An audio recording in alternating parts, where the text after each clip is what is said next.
Swiss bank इतना famous क्यों है? आखिर क्यों भारत के अमीर और पावरफुल लोग अपने लोकल बैंकों को छोड़कर स्विस बैंक में अपना पैसा रखते हैं? क्या इससे उन्हें कोई खास फायदा मिलता है? और क्या हम इंडिया में बैठे बैठे स्विस बैंक में अपना अकाउंट ओपन कर सकते हैं? अगर हाँ, तो इसके लिए कौन कौन से डॉक्यूमेंट्स लगते हैं? और सबसे बड़ा सवाल, नंबर अकाउंट इतना खास क्यों होता है? चलिए इन सभी सवालों के जवाब डिटेल में जानते हैं, लेकिन उससे पहले ब्लैक मनी को समझना जरूरी है। इसके बाद सभी चीज़ें क्लियर हो जाएंगी। ब्लैक मनी वह पैसा होता है जो सरकार से छुपाया जाता है और जिस पर कोई टैक्स नहीं दिया जाता। इसे दो टाइप्स में डिवाइड किया जा सकता है, इलीगल ब्लैक मनी और लीगल ब्लैक मनी। ऐसा पैसा जो पूरी तरह अवैध सोर्स से आता है, जैसे बेटिंग, स्मगलिंग, एक्सटॉर्शन आदि, ये सभी इलीगल ब्लैक मनी में आते हैं। और ऐसा पैसा जो किसी लीगल काम से कमाया गया हो लेकिन टैक्स से बचाने के लिए छुपा दिया गया हो। जैसे अगर कोई दुकानदार प्रोडक्ट बेचकर बिना बिल के कैश ले रहा है और उसका टैक्स नहीं भर रहा, तो वह भी ब्लैक मनी कहलाएगा। हर डेवलप्ड कंट्री में सरकार चाहती है कि सभी ट्रांजैक्शन का रिकॉर्ड हो ताकि टैक्स को कलेक्ट किया जा सके। लेकिन जब कोई टैक्स से बचने के लिए पैसे छुपाता है या रिकॉर्ड में नहीं दिखाता, तो वह ब्लैक मनी बन जाता है। अब समस्या यह है कि इस ब्लैक मनी को आसानी से खर्च नहीं किया जा सकता। इसे छुपाने और वाइट करने के लिए कई तरीके अपनाने पड़ते हैं, जिसमें से एक बहुत प्रसिद्ध तरीका स्विस बैंक में पैसे रखना है। जब भी हम स्विस बैंक का नाम सुनते हैं तो हमें एक स्पेशल, सीक्रेट और हाई सिक्योरिटी बैंक का इमेज दिखता है, लेकिन असल में यह कोई एक बैंक नहीं है। स्विट्जरलैंड में मौजूद कई बैंकों को मिलाकर इन्हें स्विस बैंक कहा जाता है। अब सवाल यह है कि ये बैंक दुनिया भर में इतने फेमस क्यों है? 1730 में स्विट्जरलैंड की सरकार ने एक सख्त रूल बनाया कि कोई भी बैंक अपने कस्टमर की डिटेल किसी के साथ शेयर नहीं करेगा। जैसे ही यह रूल लागू हुआ, यूरोप के कई अमीर और पावरफुल लोग, खासतौर पर फ्रांस और दूसरे देशों के बिजनेसमैन और राजनेता, अपना पैसा स्विस बैंकों में रखने लगे। यहीं से इन बैंकों की गोपनीयता और सिक्योरिटी का कल्चर शुरू हुआ। 1934 में बैंकिंग एक्ट ऑफ 1934 लागू किया गया, जिसमें अनुच्छेद 47 के तहत यह साफ कर दिया गया कि अगर कोई स्विस बैंक अपने कस्टमर की कोई भी इंफॉर्मेशन किसी सरकार या टैक्स एजेंसी के साथ शेयर करता है तो यह एक गंभीर क्राइम होगा। चाहे वह कस्टमर कोई बड़ा अपराधी ही क्यों न हो, फिर भी बैंक उसकी डिटेल को शेयर नहीं कर सकता। अगर कोई बैंक इस नियम को तोड़ता है तो बैंक के अधिकारियों को 5 साल तक की सजा हो सकती है। यही वजह थी कि दुनिया के अमीर और पावरफुल लोग अपना पैसा स्विस बैंक में रखने लगे। उन्हें पूरा भरोसा था कि ना यहाँ पर कोई सवाल पूछेगा और ना ही यहाँ से उनकी कोई डिटेल्स लीक होगी। इसके अलावा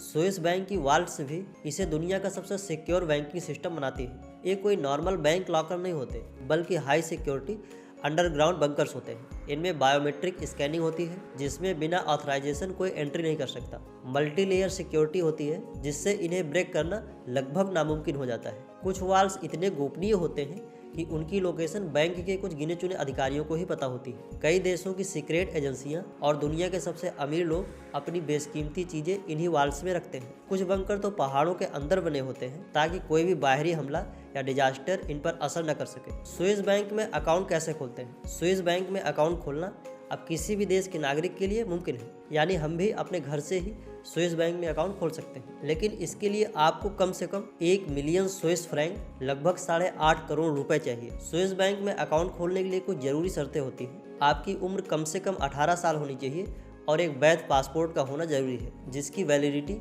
कम से कम 6 महीने की हो। बैंक को आपकी फाइनेंशियल बैकग्राउंड के बारे में जानकारी चाहिए होती है, इसलिए आपको अपना रिज्यूम देना होगा, जिसमें आपकी स्किल्स, जॉब का एक्सपीरियंस और फाइनेंशियल स्टेटस की डिटेल्स हो। इसके अलावा आपको ये भी साबित करना होगा कि आपके पास जो पैसा है वह कहाँ से आया है, यानी फंड का सोर्स क्या है। स्विस बैंक इंटरनेशनल कस्टमर के लिए हर प्रकार की सुविधा प्रदान करते हैं और आप किसी भी टाइम जोन में और किसी भी लैंग्वेज से उन्हें कनेक्ट कर सकते हैं। हालांकि इनकी बैंकिंग सर्विसेज फ्री नहीं होती और कुछ फीस देनी पड़ती है। अकाउंट खोलने का चार्ज औसतन 42,000 से 85,000 तक हो सकता है। अगर आप ज़्यादा गोपनीयता वाला नंबर अकाउंट खोलना चाहते हैं तो इसकी प्रोसेस थोड़ी अलग होती है। इस तरह के अकाउंट में आपका नाम सीधे सीधे नहीं जोड़ा जाता, बल्कि एक स्पेशल कोड दिया जाता है जिससे सारे ट्रांजैक्शन किए जाते हैं। ये number high level security provide कराते हैं और बिना किसी खास परमिशन के किसी भी एजेंसी को इसकी जानकारी नहीं दी जाती। इस खास सर्विस के लिए एक्स्ट्रा सिक्योरिटी चार्ज देना पड़ता है, जो 2.5 लाख से 4.25 लाख तक के बीच होता है। इसके साथ ही नंबर अकाउंट खोलने से पहले बैंक आपका पूरा वेरिफिकेशन कराता है, ताकि यह सुनिश्चित किया जा सके कि आप कौन हैं और आपका फाइनेंशियल स्टेटस क्या है। स्विस बैंक में वॉल्ट किराया काफ़ी महंगा हो सकता है। एक साधारण वॉल्ट के लिए सालाना किराया लगभग 85,000 से 8.5 लाख तक हो सकता है। अगर आप और ज़्यादा सुरक्षित और सीक्रेट वॉल्ट चाहते हैं जो अंडरग्राउंड बंकर में बने होते हैं, तो इनका किराया 42 लाख से भी ज़्यादा होता है। अगर आप विदेश में स्विस बैंक की सेवाओं का इस्तेमाल करके पैसे खर्च करते हैं तो बैंक इसके लिए 1-2% का अतिरिक्त चार्ज देता है। यह charge traveller cheque, credit card से की गई खरीदारी और इंटरनेशनल वायर ट्रांसफर जैसी सेवाओं के लिए लिया जाता है। जब कोई ग्राहक स्विस बैंक के जरिए किसी दूसरे देश में पेमेंट करता है तो बैंक उस ट्रांजैक्शन को प्रोसेस करने के लिए यह चार्ज लगाता है। इस फीस में बैंक की इंटरनेशनल नेटवर्किंग, ट्रांजैक्शन प्रोसेसिंग और सिक्योरिटी सिस्टम से जुड़ी लागत शामिल होती है। स्विस बैंक की ट्रांजैक्शन सिस्टम बाकी बैंकों के मुकाबले ज़्यादा सिक्योर और प्राइवेट होती है, इसलिए इनका चार्ज भी बाकियों से ज़्यादा होता है। बहुत से लोग इस चार्ज को बचाने के लिए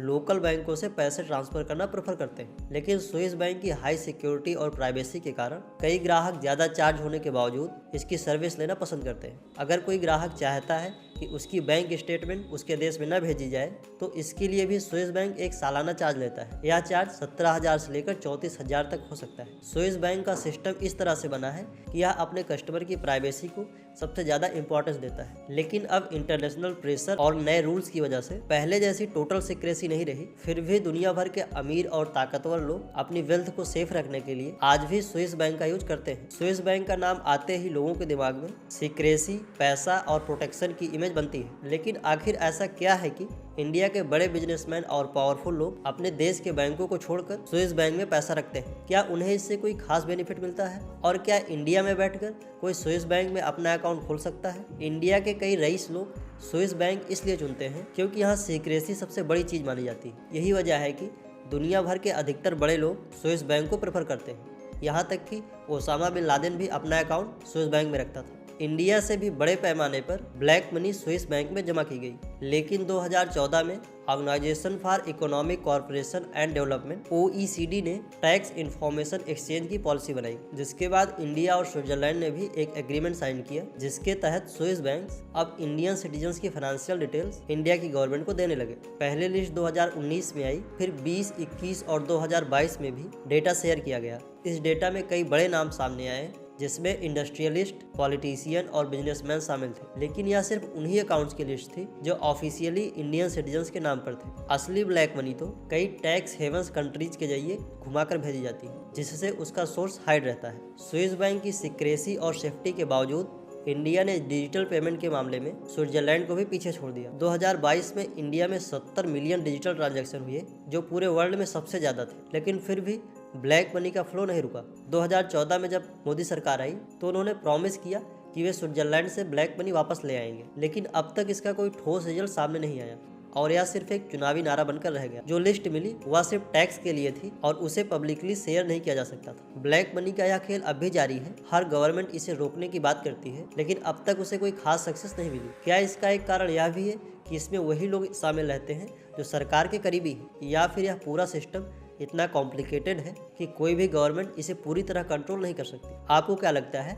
अपने जवाब कमेंट में हमें बताएं। स्विस बैंक में इंडियंस की जमा की गई रकम लगातार बढ़ रही है। स्विस नेशनल बैंक की रिपोर्ट के मुताबिक 2018 में इंडियंस ने लगभग 6,000 करोड़ रुपए जमा किए थे, जो 2019 में बढ़कर 7,900 करोड़ रुपए हो गए। 2020 में यह रकम 20,700 करोड़ तक पहुंच गई, जबकि 2021 में यह उससे भी बढ़कर 30,500 करोड़ हो गई। 2022 में यह और बढ़कर 32,000 करोड़ तक हो गई। इससे यह साफ होता है कि इंडिया में मोदी सरकार के आने के बाद से स्विस बैंक में पैसा भेजने का ट्रेंड और भी अधिक बढ़ रहा है। गवर्नमेंट्स आती जाती रहती है, लेकिन ब्लैक मनी का फ्लो लगातार बना रहता है। बड़ा सवाल यह है कि क्या भविष्य में यह पैसा इंडिया में वापस आ पाएगा या फिर यह सिलसिला ऐसे ही चलता रहेगा। स्विस बैंक अकाउंट्स में नॉमिनी का ऑप्शन होता है, लेकिन यह जरूरी नहीं होता। अगर किसी अकाउंट होल्डर की डेथ हो जाती है और नॉमिनी की जानकारी बैंक के पास है तो अकाउंट की संपत्ति नॉमिनी को ट्रांसफर कर दी जाती है। लेकिन अगर नॉमिनी नहीं दिया गया और 10 साल तक अकाउंट इनएक्टिव रहा तो बैंक पहले अकाउंट होल्डर से कनेक्ट करने की कोशिश करता है। अगर फिर भी कोई रिस्पॉन्स नहीं मिलता तो उस अकाउंट को इनएक्टिव डिक्लेयर कर दिया जाता है और स्विट्जरलैंड की गवर्नमेंट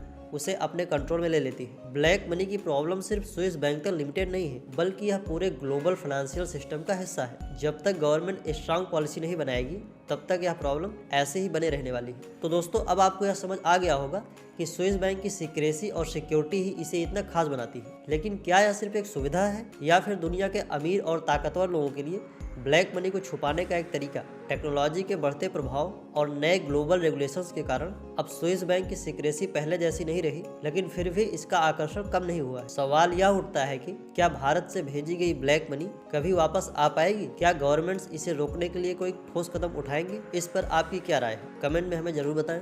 अगर आपको यह वीडियो पसंद आया हो तो इसे लाइक करें, शेयर करें और अपने चैनल बोल्ड फीड को सब्सक्राइब करना ना भूलें। मिलते हैं अगले वीडियो में।